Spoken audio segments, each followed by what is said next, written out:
חברים וחברות יקרים, dear friends, Shabbat Shalom. Rabbi Buchdel, thank you for your kind invitation to this joyful Kabbalat Shabbat and for the opportunity to address your inspiring and world-famous congregation. I wish to use this opportunity, together with my colleague, the incoming president of our movement in Israel, Anna, to thank you all for your congregation's long-standing support for our movement in Israel and for the cause of pluralism and equality in our Jewish homeland. Although you are not Israeli voters, I am filled with gratitude to all of you and to so many rabbis, lay leaders, and members of our movement in North America and across the Jewish world. I strongly believe my success in the Labour Party's primaries and my appointment to the Israeli Knesset are deeply connected to the desire of many Israelis to enhance the public voice and presence of liberal Judaism in Israel. This growing awareness in Israel is a direct result of our joint efforts, Americans and Israelis, throughout the years to promote religious pluralism, Jewish diversity, and tolerance in Israel. In that regard, my friends, I see myself also as your representative in the Israeli Knesset. It is not a secret that among the 120 members of the Knesset, there were those that did not welcome me with open arms, to say the least. Yet, with all the challenges I face in that regard, there is not even a single day that I forget how privileged I am to be able to present our values and beliefs from the central stage of sovereign Israel. In 1970, this stage was used by the late ultra-Orthodox Knesset member Menachem Parush to rip a Reform prayer book to shreds. Over the last year, I'm using this same stage in order to read and to quote again and again from our new Israeli Reform prayer book that was published a year ago. Dear friends, sadly, the 3 terror attacks in the last 10 days reminded us all of the ongoing homeland security challenges in Israel and the duty to fight terrorism and to uproot its ideological, communal, and financial infrastructures. The last attack in the Haredi city of Bnei Brak this past Tuesday reminded us of one more important truth. 5 people were killed in this terrible event. 2 ultra-Orthodox Israelis that left behind widows and orphans, a brave Arab-Israeli policeman, and 2 foreign workers from Ukraine. Like always, there are those who are trying to use the tragedy in order to promote extreme views, to incite and to delegitimize others.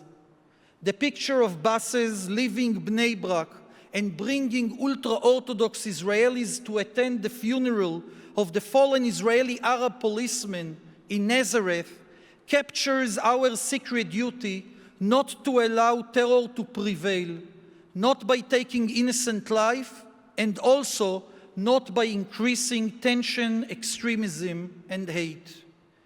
This dual duty, I believe, reflects the character of the new Israeli government and coalition, which I'm proud to be part of.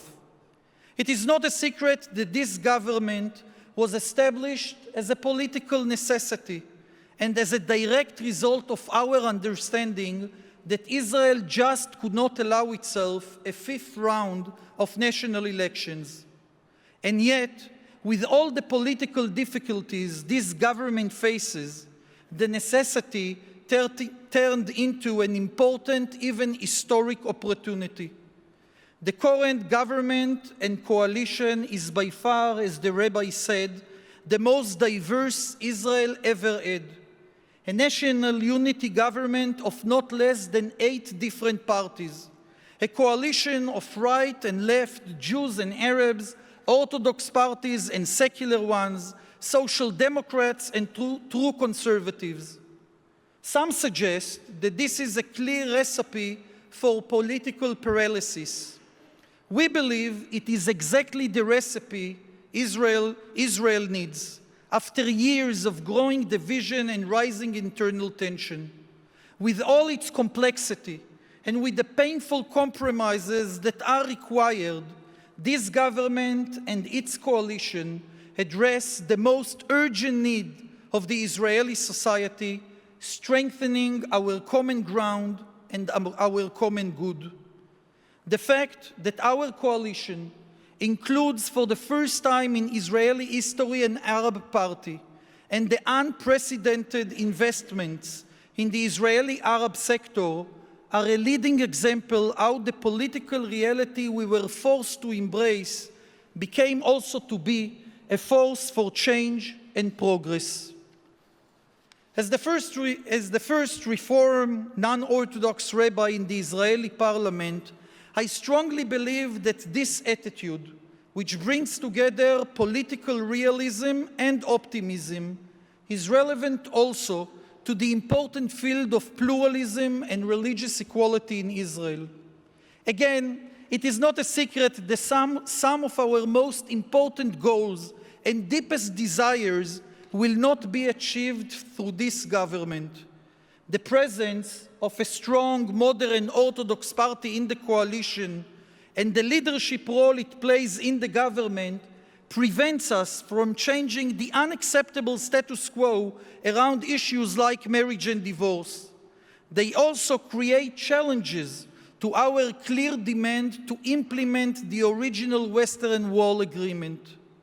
Stating this basic and challenging political truth is required.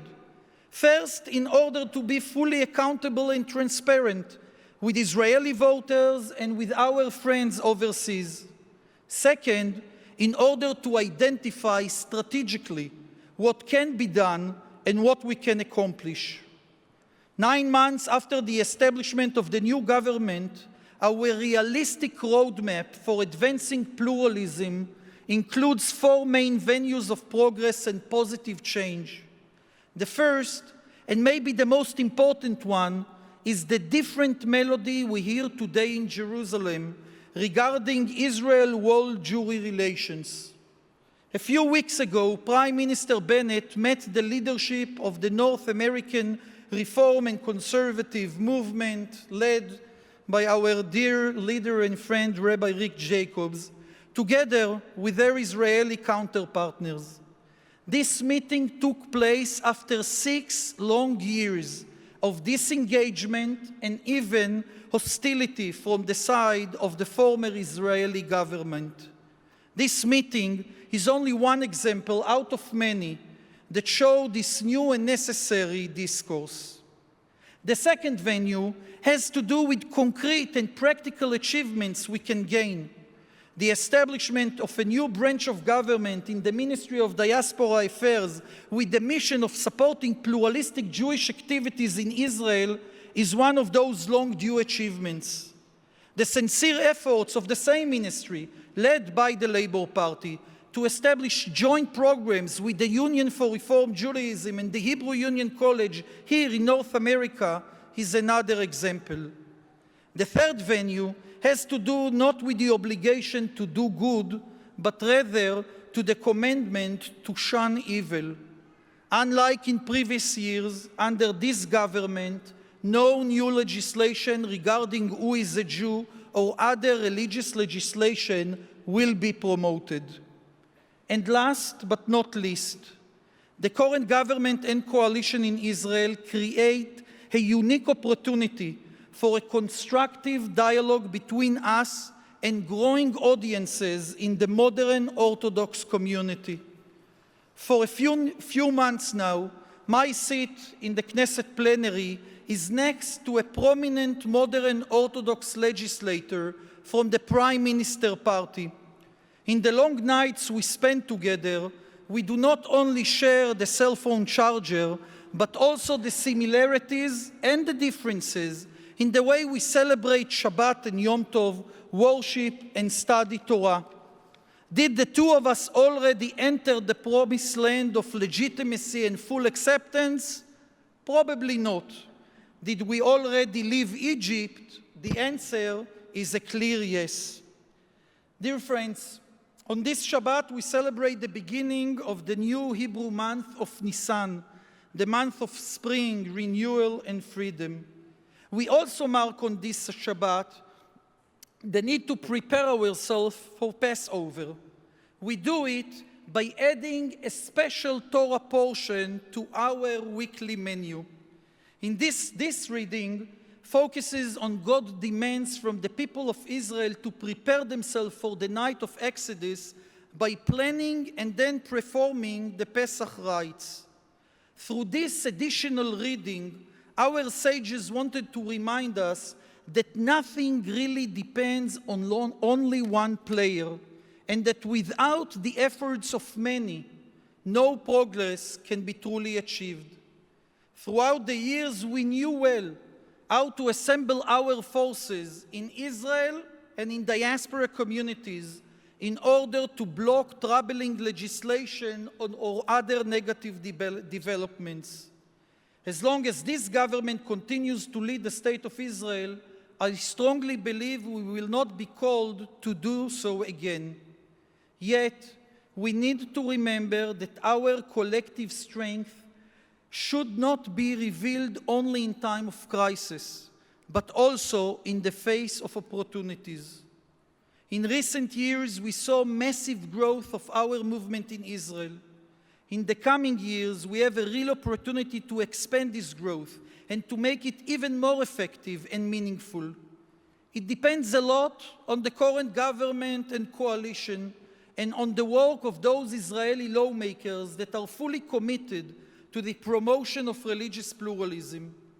It depends, nonetheless, also on our ability to strengthen the partnership between Israelis and Jews from around the world, and on our ability to engage many more friends, partners, and colleagues in this long journey. In the first tractate of the Talmud, we find the special blessing for the days of Nisan, a blessing which is recited when we see a flowering tree of fruits. In this blessing, we praise Adonai for the creation of good people and good trees. On this first day of Chodesh Nisan, I ask to thank you for being good partners and good allies in the efforts to plant good trees of egalitarian and inclusive Judaism in Medinat Israel. Let us continue to do so, especially with the current opportunities in front of us, for the future sake of the State of Israel, for the sake of a future peace in Eretz Israel, and for the future sake of our people. Shabbat Shalom and a good, healthy, and joyful Pesach.